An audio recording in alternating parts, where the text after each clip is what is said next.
Mon giardin, per l'inculi la violetta, la blanca flor d'augiau semi, per portar mon amiguetta a une branca d'obespi. On participe à la fête des jardins depuis 2003, donc chaque année je crois qu'on prend un peu plus d'ampleur que l'année précédente. Donc c'est une manifestation nationale qui est destiné à promouvoir les jardins, tous les types de jardins. Donc nous, c'est un jardin ethno-botanique, donc un petit peu particulier, qui présente les plantes dans leur relation d'usage avec les sociétés. Donc et cette année, donc le thème de ces journées, c'est terre, terrain, territoire. Et donc on a essayé d'organiser des animations et toute la manifestation autour de cette thématique. Les visiteurs dans les jardins de Salagon trouvent environ 2500 espèces à voir. On présente pas tous les ans 2500 espèces, on en présente environ 1700 par an. On en a 2500 en réserve. C'est un conservatoire de biodiversité en quelque sorte. La biodiversité, c'est quoi? C'est aussi tous les insectes et tous les oiseaux qui vivent autour de ces jardins. Le domaine de Salagon comprend 6 hectares. Il est entretenu par 4 jardiniers à plein temps. Et ça représente un travail assez monumental pour que ce sanctuaire devienne un lieu de visite, un lieu où le public est touché par la diversité végétale. Et comme je le disais tout à l'heure, par la diversité de la vie qui vient s'installer auprès de ces végétaux. Vous voyez avec ces petites fleurs en clochette là comme ça, c'est une excellente salade qu'on va récolter au printemps et c'est une salade qu'on va souvent trouver sous les genévriers. Les jardiniers sont jardiniers mais ils sont également tous médiateurs, c'est-à-dire qu'ils sont là pour faire l'intermédiaire entre les plantes et les gens, et donc le public peut tout à fait discuter avec les jardiniers, leur demander des conseils de jardinage, des conseils sur les plantes, sur leurs usages bien sûr, puisque là également c'est quelque chose qu'on connaît bien, et donc il y a un dialogue permanent entre le public et les jardiniers. On fait comment pour faire venir toutes ces plantes qui ont traversé le monde ici à Salagon? Il y a des plantes évidemment qu'on achète chez des pépiniéristes spécialisés, mais il y a également tout un système d'échange entre les jardins botaniques du monde entier.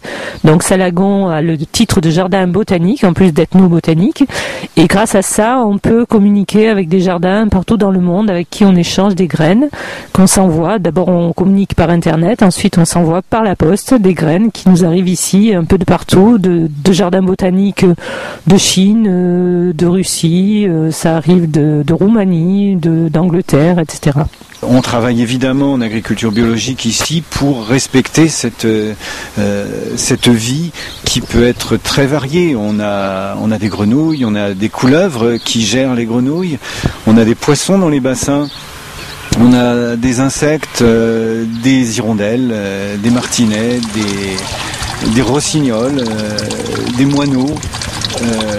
Toute cette vie vient presque trouver refuge ici sur le domaine de Salagon. Passe le rossignol sauvage, le messager des amoureux. Per vois-tu faire le message à ma amiga la blanca fleur. Parmi vos jardins, il y a le jardin des senteurs là, qui nourrit un projet. Alors, quel est-il ce projet ? Alors oui, il y a le jardin de senteur qui actuellement est en restauration et sur lequel on a un grand projet, puisque ce qu'on voudrait faire, c'est un jardin complètement original, avec une vraie pédagogie de la plante et des odeurs. Donc on va complètement le refaire avec des parterres qui auront des thématiques tout à fait originales qu'on ne trouve absolument pas dans d'autres jardins de senteurs. Et puis aussi, c'est un jardin qui va être refait pour le confort du visiteur et en particulier pour pouvoir accueillir le public handicapé qui actuellement a un petit peu de mal à accéder à ce jardin. Donc on va refaire les allées, on va faire également des ombrages, il va y avoir une pergola avec des plantes de senteur. Donc il y a un gros projet sur ce jardin et j'espère que l'année prochaine on pourra l'ouvrir de nouveau au public en même temps que le bâtiment d'accueil qui devrait être créé à l'entrée du site. Nous ne pourrons rester en tant qu'humains acteurs de la planète que si on considère que toute la vie qui nous environne est en harmonie avec nous. On ne peut pas poser sa griffe comme ça sur les territoires, utiliser des pesticides à outrance qui vont détruire la majorité des insectes. Ces insectes, faut arrêter de les considérer comme nuisibles. Ils sont des rééquilibrants du système vivant. Et ce sont quand même eux qui permettent la nourriture des hirondelles.